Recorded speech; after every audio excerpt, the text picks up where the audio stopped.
отчитуваме справедливоста на германиум на различни температури. Ова е примерокот на германиум кој што има познати димензии.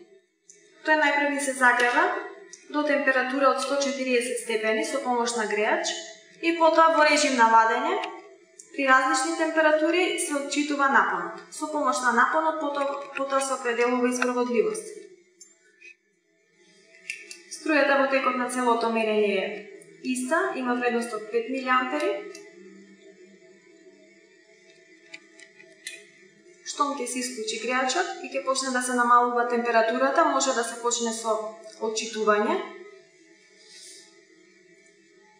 За 10 вредности на температурата, од 140 па до собна температура, се отчитува напонот. Кога ќе се запишат вредностите, се определува справедливоста на примерокот од германиум и потоа се бара елен од сигма од справедливост. Се црта график на зависноста елен сигма од 1 врз Т, при што температурата ја изразуваме во келвини. Од 10 добиени точки се црта права која што приближно ги опфаќа сите точки, значи се прави интерполација. Се избираат произволно две точки од правата и се бараат вредностите на x и на y за двете точки.